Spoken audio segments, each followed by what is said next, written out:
ये 15 अप्रैल 1985 की बात है। कराची नाजमाबाद पहली चौरंगी पर नए नए सिग्नल्स नस्ब किए गए थे, लेकिन रेस लगाती दो मिनी बसों ने इशारों की परवाह ना की और एक दूसरे से आगे निकलने की दौड़ में चौक क्रॉस करने लगी। सामने ही सर सैयद गर्ल्स कॉलेज था। मिनी बसों की जद में सड़क क्रॉस करती 3 तालबात आईं, जिनमें से एक बुशरा जैदी उसी वक्त दम तोड़ गई। कॉलेज में खबर पहुंची तो तालबात सड़कों पर आ गईं। उन्होंने एहतजाज शुरू कर दिया। इतने में नाजमाबाद कॉलेज से कुछ लड़के भी आए और उन्होंने बसों पर पथराव शुरू कर दिया। यूं एहतजाज का रंग बदल गया। अब इस एहतजाज की क़यादत चंद माह पहले बनने वाली एक लिसानी सियासी तंजीम के हाथ में चली गई। इस तंजीम के सरकर्दा रहनुमाओं में अजीम अहमद तारिक, इमरान फारूक, अल्ताफ हुसैन और फारूक सत्तार शामिल थे। इस जमात का नाम था मुहाजिर कौमी मूवमेंट। इस ट्रैफिक हादसे और एहतजाज ने कैसे कराची को हमेशा के लिए तब्दील करके रख दिया और इसका बेनजीर भुट्टो के दौर में होने वाले कराची ऑपरेशन से क्या ताल्लुक था। 80 की दिहाई में कराची की आबादी तकरीबन 80 लाख थी, जिसमें 15 लाख के करीब पश्तून थे। इन लोगों का कराची के ट्रांसपोर्ट में सबसे बड़ा हिस्सा था, इसलिए समझा गया कि लड़की को कुचलने वाला ड्राइवर पश्तून है। इस सोच ने एक आम से ट्रैफिक हादसे को लिसानी रंग दे दिया। पहले कराची की ट्रांसपोर्ट पर हमले हुए, बसें जलाई गईं, ड्राइवर्स को मारा पीटा गया और फिर पश्तूनों की आबादियों पर हमले शुरू हो गए। यूं एक ट्रैफिक हादसा मुहाजिर पश्तून फसाद की नजर हो गया। इस आग पर मजीद तेल चंद नामालूम लड़कों ने यूं डाला कि करीबी प्रेस से पश्तूनों के खिलाफ एक नफरत अंगेज पंफलेट छपवा कर शहर में तकसीम कर दिया। इस पंफलेट ने जलती पर तेल का काम किया। 2 दिन में 25 बसों को जला दिया गया। 50 से 200 तक हलाकतें हुई और सैकड़ों जख्मी इसके अलावा थे। हालात इतने खराब हुए कि तालीमी इदारे बंद, इम्तिहानात मुलतवी करना पड़ा। अमनो अमान कायम रखने के लिए शहर के कुछ हिस्सों में कर्फ्यू भी लगाना पड़ा। इस खौफनाक वाक़े ने एक तरफ कराची को लामुतनाही बदअमनी की तरफ धकेला तो साथ ही MQM को कराची की सबसे बड़ी सियासी जमात बना दिया। मुहाजिर जो कराची की आबादी में 60% थे, उन्होंने MQM को अपनी आवाज और तहफ्फुज़ की अलामत जाना और इसके साथ जुड़ गए। जां भक होने वाली लड़की के वालिद लोगों से अपील करते रहे कि अगर शहर के लोग पुरअमन हो जाएं तो मैं समझूंगा कि मेरी बेटी जिंदा हो गई है। लेकिन वो नहीं जानते थे कि बात अब बुशरा की जिंदगी से आगे निकल चुकी है और कराची में बरसों से मौजूद मुआशी नाहमवारियां और लिसानी असबियत का लावा जो खामोशी से पक रहा था, एक आतिश फिशा की तरह फट चुका है, जिसके लिए ये एक्सीडेंट महज एक बहाना था। बुशरा के वालिदैन का ताल्लुक किसी सियासी जमात से नहीं था। उसके वालिद शबर जैदी ओमान में मुलाजमत करते थे। फसादात के बाद वो जिंदगी में सुकून के लिए अहले खाना समेत मुल्क छोड़कर चले गए, लेकिन कराची फिर दोबारा पहले जैसा पुरसुकून कभी ना हो सका।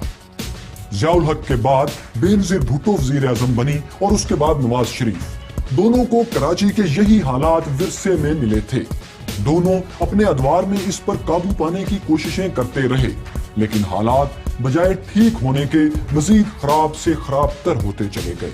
शुरू में 2 ग्रोहों का तसादुम अब चौमुखी लड़ाई में बदल चुका था। अब MQM और पश्तूनों ही में नहीं, बल्कि MQM और पीपल्स पार्टी में भी खौफनाक तसादुम जारी था। फिरका वराना इंतहा पसंद ग्रोह भी मुतहर्रिक थे, जिनका निशाना इमाम बारगाहें और मसाजिद बन रही थीं।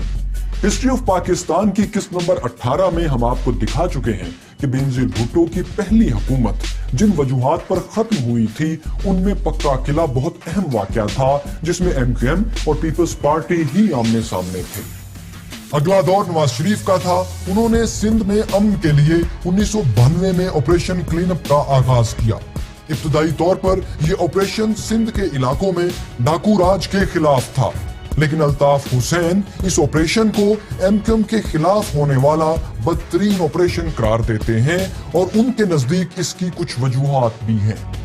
क्योंकि यही वो ऑपरेशन था जिसमें MQM के खुफिया ठिकानों से जुलाई 1992 में जनापुर के नक्शे बरामद हुए और MQM पर इल्जाम लगाया गया कि वो कराची को पाकिस्तान से काट कर भारत की मदद से हांगकांग स्टाइल में एक आजाद रियासत बनाना चाहते हैं, जिसका नाम मुबैना तौर पर जनापुर होगा।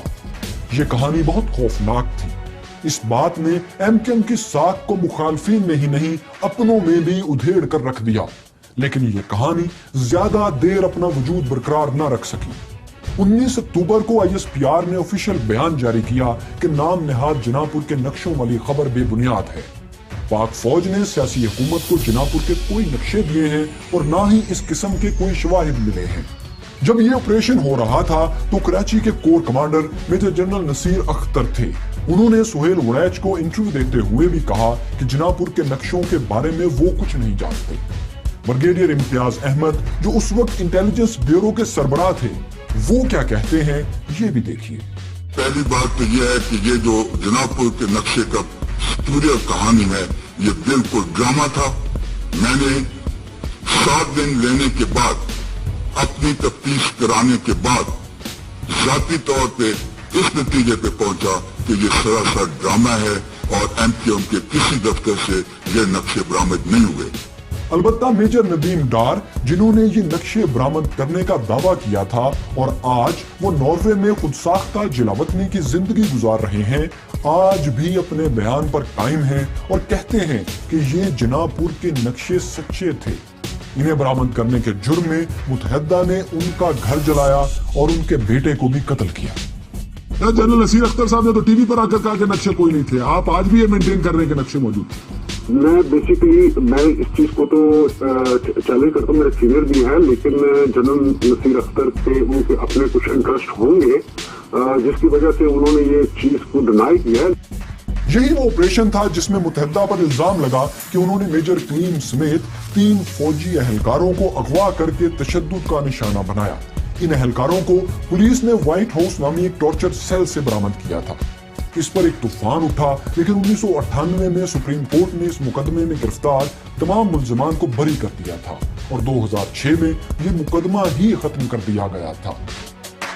نواز شریف کے پہلے دور حکومت میں ہونے والی اس آپریشن سے پہلے تک الطاف حسین کراچی ہی میں رہتے تھے، لیکن جنوری 1992 میں جب آپریشن کلین اپ کا آغاز ہونے والا تھا، الطاف حسین عمرے کے لیے سعودی عرب چلے گئے اور پھر لوٹ کر نہیں آئے، کیونکہ سعودی عرب سے انہوں نے پاکستان واپسی کے بجائے لندن کی فلائٹ پکڑ لی تھی اور آج تک وہی مقیم ہیں۔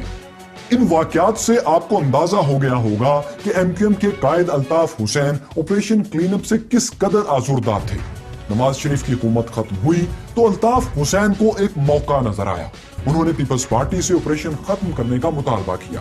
پیپلز پارٹی اور MQM ماضی میں بدترین حریف تھے، لیکن 1993 میں صورتحال بدل چکی تھی۔ پیپلز پارٹی کو نئی حکومت چلانے کے لیے سندھ میں امن چاہیے تھا، چنانچہ دونوں نے اپنے اپنے مقاصد کے لیے یہ اتحاد کر لیا، لیکن یہ مجبوری کا ایک سودا تھا اور مانگے کے کپڑوں کی طرح زیادہ دن جچا بھی نہیں، جس کی ایک بڑی وجہ تھی، وہ یہ کہ آپریشن کلین اپ پوری طرح ختم نہیں کیا گیا تھا، بلکہ وزیر داخلہ نصیر اللہ بابر اور فوج کی نگرانی میں کسی نہ کسی شکل میں یہ آپریشن جاری تھا۔ MQM نے پاک فوج سے آپریشن کلین اپ پر اپنے تحفظات کا اظہار بھی کیا کہ ان کے کارکن قتل ہو رہے ہیں۔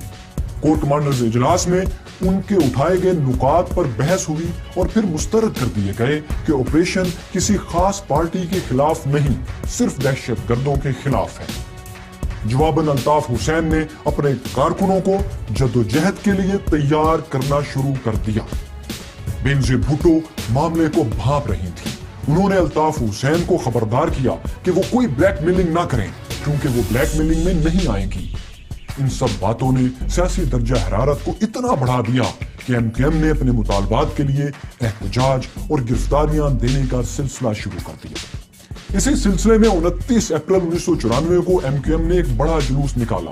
جب یہ جلوس کراچی کے 3 ہٹی پل پر پہنچا تو پولیس اور مظاہرین میں تصادم شروع ہو گیا۔ 2 گھنٹے تک فائرنگ ہوتی رہی، 2 افراد جاں بحق اور 15 زخمی ہوئے۔ الطاف حسین نے اس واقعے پر 2 روزہ سوگ کا اعلان کر دیا۔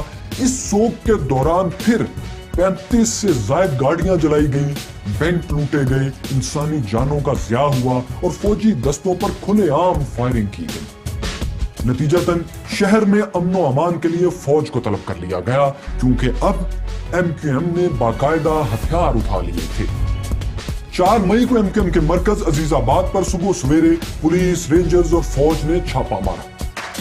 फारूक सत्तार समेत 200 से ज्यादा अफराद को हिरासत में ले लिया गया।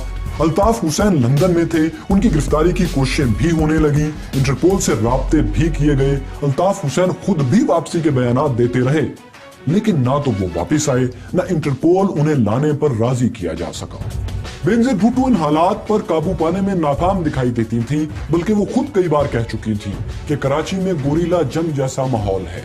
दहशतगर्द इतने ताकतवर हो गए थे कि रेंजर्स जिन्हें शहर की हिफाजत के लिए बुलाया गया था, वो भी महफूज नहीं रहे थे। 22 दिसंबर 1994 को 4 रेंजर्स एहलकारों की तशद्दुद ज़दा लाशें कराची में झाड़ियों से मिली तो कोहराम मच गया। हुकूमत ने इसका इल्जाम भारत पर लगाया और कराची में भारतीय कौंसल खाना बंद करने का हुक्म जारी कर दिया। कराची में अमन की जिम्मेदारी बेनजीर भुट्टो ने वज़ीर दाखिला नसीरुल्लाह बाबर को सौंप रखी थी। वो साबिक आला फौजी अफसर थे। रेंजर्स और पुलिस की मदद से उन्होंने शहर में जो इक़दाम किए, उनमें पुलिस भी उनके साथ थी और पुलिस को उन्होंने मुबैना तौर पर मावराए अदालत कत्ल के लिए भी इस्तेमाल किया। सबसे मशहूर कत्ल उस शख्स का था जिसे नसीरुल्लाह बाबर MQM के दहशत गर्दों का कमांडर कहते थे और उसके सर की कीमत 15 लाख मुकर्रर थी। 2 अगस्त 1995 में उसे साथियों समेत कराची एयरपोर्ट के करीब पुलिस मुकाबले में मार दिया गया। इल्जाम लगाया गया कि ये दहशतगर्द एयरपोर्ट पर तैयारों को निशाना बनाना चाहता था, लेकिन उसके घर वाले कहते हैं कि उसे कुछ दिन पहले ही गिरफ्तार कर लिया गया था। मारे जाने वाला इंतहाई मतलूब दहशतगर्द फारूक पटनी दादा था, जिसकी बीवी शाजिया फारूक आज रुकने सिंध असेंबली हैं, और वो एयरपोर्ट थाना इंचार्ज जिसने फारूक दादा को मुकाबले में मारा था, उसका नाम था अनवार अहमद खान, जो अब राव अनवार अहमद के नाम से मशहूर है।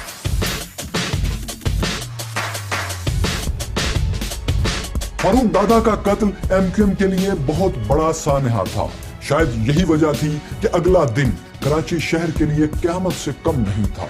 औरंगी टाउन में एक कोच में 12 लाशें ऊपर तले इस तरह मिली कि सबके सर पर गोलियां थीं और जिस्म छलनी थे। एक रात में दर्जनों लोगों को अगवा किया गया, जिनमें से बेशतर की लाशें शहर के मुख्तलिफ हिस्सों से मिली। मरने वालों में से बहुत से वो मजदूर थे जिनका ताल्लुक किसी सियासी जमात से नहीं था, बल्कि वो मुख्तलिफ शहरों से मजदूरी करने के लिए कराची में आए थे। यूं लगता था जैसे आसेब ज़दा शहर में किसी को खौफो हरास बरकरार रखना मतलूब था। इस सब का सियासी नुकसान तो हो रहा था, लेकिन पाकिस्तान का इंटरनेशनल इमेज भी बुरी तरह मुतासिर हो रहा था। वो यूं कि अगले साल क्रिकेट वर्ल्ड कप के कुछ मैचेस कराची में भी होना थे, जिसके लिए दुनिया को दिखाना जरूरी था कि कराची एक पुरअमन शहर है। शहर में कुछ अमन होने को था, लेकिन ऐसे में अमेरिकी कौंसलेट के 2 एहलकारों को दिन दहाड़े गोली मारकर हलाक कर दिया गया। इस वाक़े से मामला इंटरनेशनल हो गया। चुनांचे सिक्योरिटी इदारों ने कार्रवाइयां तेज कर दी, यानी गिरफ्तारियां और मुबैना तौर पर मावराए अदालत कत्ल के वाक़यात बढ़ गए। इसके बाद शहर में कुछ देर के लिए बदअमनी में कमी भी आई, लेकिन फिर एक और बड़ा वाक़या हो गया। 23 नवंबर को वज़ीर आला सिंध अब्दुल्ला शाह के भाई एहसान अली शाह को उनके बंगले के बाहर गोलियों से छलनी करके हलाक कर दिया गया। इस वाक़े के तकरीबन 2 हफ्ते बाद अल्ताफ हुसैन के भाई नासिर हुसैन और भतीजे आरिफ हुसैन घर से गायब हो गए। अल्ताफ हुसैन का कहना था कि उन्हें गिरफ्तार कर लिया गया है, लेकिन रेंजर्स ने ऐसी किसी गिरफ्तारी से इनकार किया। वाक़या कुछ भी हो, लेकिन अगले दिन उनके भाई और भतीजे की लाशें कराची के इलाके गडाब से मिली और शहर एक बार फिर खौफ के साए में लड़ने लगा। नसीरुल्लाह बाबर की क़यादत में रेंजर्स, पुलिस और फौज की मदद से चलने वाला ये एक मुश्किल और जानदार ऑपरेशन था। इस ऑपरेशन से 1996 में किसी हद तक अमन वापस आया, लेकिन अब तक पुलों के नीचे से बहुत सा पानी बह चुका था। वो गैर मुल्की सरमायाकारी जो बरसों की मेहनत से पाकिस्तान में आई थी, बदअमनी और सियासी इंतशार के बायस वापस जा चुकी थी।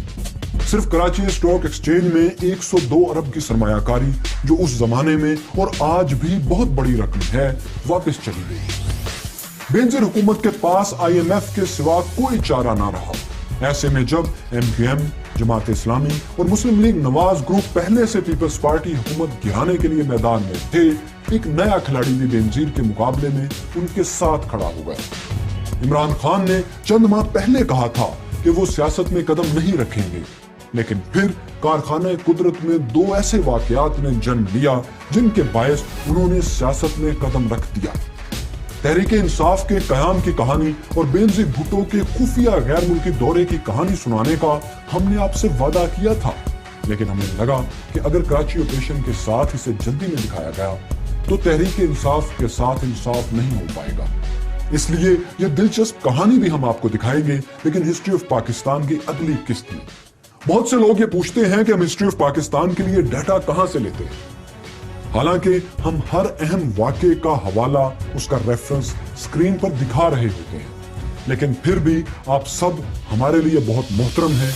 हम अब फिर अपनी स्क्रीन के ऊपर वो तमाम किताबें आपको दिखाएंगे जिनसे हमने ये पूरी कहानी मुरतब की है और इससे पहले की तालिबान की किस्त वाली कहानी मुरतब की है। ये अब्दुल सत्तार पाकिस्तान के साबिक सफारतकार की किताब है, जिसमें पाकिस्तान की फॉरेन पॉलिसी के बारे में उन्होंने अपने तजुर्बात और वाक़यात लिखे हैं। हम कुछ मालूमात यहाँ से लेते हैं। तालिबान की पिछली किस्त आपने देखी, उसकी बहुत सी मालूमात हमने अहमद रशीद, जो तालिबान के ऊपर एक अथॉरिटी दुनिया में समझे जाते हैं, उनकी किताब से ली और इस किताब का हाल आप देख रहे हैं।